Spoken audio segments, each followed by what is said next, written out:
beleli okolo. Amen. Amen.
lokola toyebi lelo ezali mokolo moye tokokisi mbula okati ya lisanga ya biso okati ya communauté eye mbula mobimba eye limo ekambi biso mpe na mbula moko asali misala minene alakisi ya solo te azali okati ya biso alakisi ya solo te azali kokamba biso na ndenge ya mosuni te kasi liboso mpenza mpo ya ye mpo ya kotonga eklezia ya ye alo moko sa motema sambela po te tata bakisela biso grâce ya ye po te toyeba kolingana okati ya lingomba toyeba kolingana mpe totonga eklezia ekopesa ye lokumu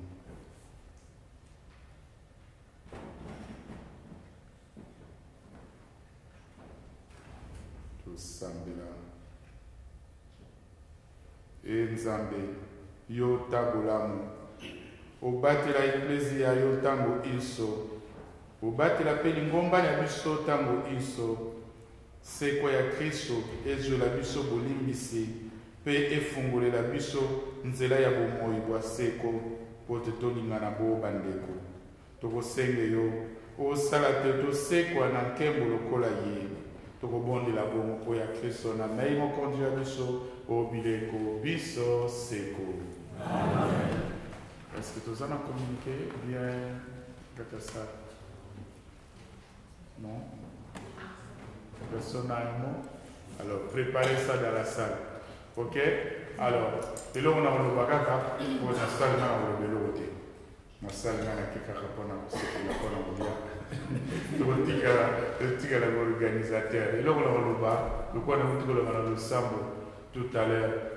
Totono nzambe botoni mbula apesi biso mbula mobimba tovandi lisanga na lolenge ya mosuni te kasi na lolenge ya bana na nzambe toza na posa te tolingana nde nalobaki communauté nous sommes des Congolais esengeli tisika tovandi toyeba kolingana eza nombre te eza besoin nombre te mais d'abord l'amour l'unité musika tokutani awa kutiki baboti bandeko mboka esika tokutani faut tout le temps kolinga nzambe ezalaka toyeba kosalisanaka toyeba kolingana susi nanga makasi yango wana eza nombre te toza bato te towela faut totondisa tosala plein te sa te ata eza misato me tolingani makasi. Et là, on venait de montrer que Tolingani Makas nde bomoni noyo otobandaki bamwana kaka bazoyaka tozakaka. Alors ngese mona ya mwana. Pe na lié poussa encore davantage. Tolingana encore davantage. Tana moni ndeko na yeba to wana ndeko na makongole. Partout na bomona yo nakata ndaka nzambe moni ta to sala la paix du Christ to yambani. Motela mutalo esika zala ko ya moninga po ya koloba esika tatati biso ezali esika to yeba kolingana. Et tout à l'heure, c'est moi, le même plaisir, il va conduire le biseau qui n'a qu'à tirer ça pour relaxer la tête, pour relaxer la bolingo. Au boto, au sein de la peau, il y a une banse, au sein de la peau, il y a une communauté, au sein de la peau, que du jour au lendemain, mon guna kazalokat, il y a biseau, au contraire, attire toujours, et dit mon aïe kambara biseau, pour tout le monde, na biseau. Dans ces pays que la monnaie bilongi mingi, mais la rotamate, il y a un luka, mais la monnaie bon. Merci. Merci. Nzamba bakisela bino sukoleka. Apesa bino sukoleka. Et c'est mon langa, et c'est mon abino, et c'est mon bomba. Alors, le dernier mot, n'a pas le potem sous. Bande comme ça, vous allez peut-être n'inviter la salle. Toyokana qui dimanche zoya. Dimanche zoya, c'est vous allez vous pousser 30 minutes là. Alors vous bossez la tête. Donc boya n'ambonga. Pour te remercier, pour te dire au salam et la base, on peut se communiquer bien après, c'est ça? Vous me donnerez le communiqué tout à l'heure pour l'assemblée. Hein? Toyokanagi de Sima, dimanche, dimanche, vous en assemblée. Vous en assemblée générale pour la organiser. Vous savez, pour la mobilisation, il faut organiser ma campagne. Et tambolandenge et tobakia mon sundenge de cocheria le baki. Donc dimanche vous avez si vous avez poussé 30 minutes, le reste du temps pour organiser la communauté. Amen. Amen. Mokonzi azala bino.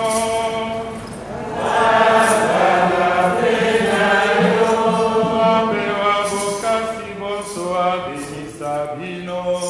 Tata, Mwana, na Elimu Santo. Amen. Andeko misa esili, pokene na boboto. Alleluia, Alleluia.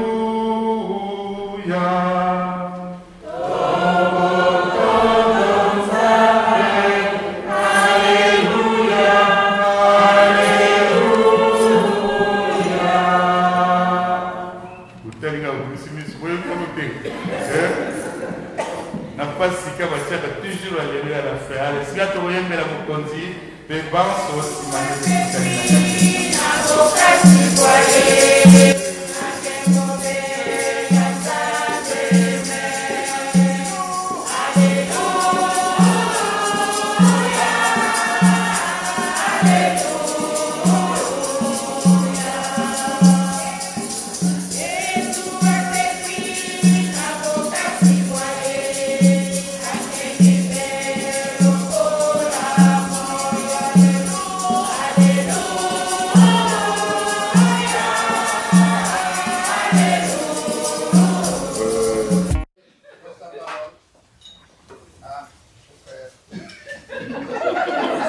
Vous avez déjà entendu la parole dans l'église. En fait, maintenant, la seule chose qui nous reste, c'est simplement remercier Dieu. Lui dire qu'il nous a mis ensemble pendant une année. Et au moment où on termine cette année, la gloire est à lui, la joie est à nous. Alors, en bénissant ces repas, nous voulons tout simplement lui dire, Seigneur, si tu étais là, certainement tu allais faire comme tu as fait avec tes apôtres. En prenant le pain, tu leur as donné, les du vin, tu leur as donné, parce que tu pensais que c'était le rituel de ceux qui aiment Dieu. Alors nous disons au nom du Père et du Fils et du Saint-Esprit, Amen. Amen. Bénis Seigneur ce repas,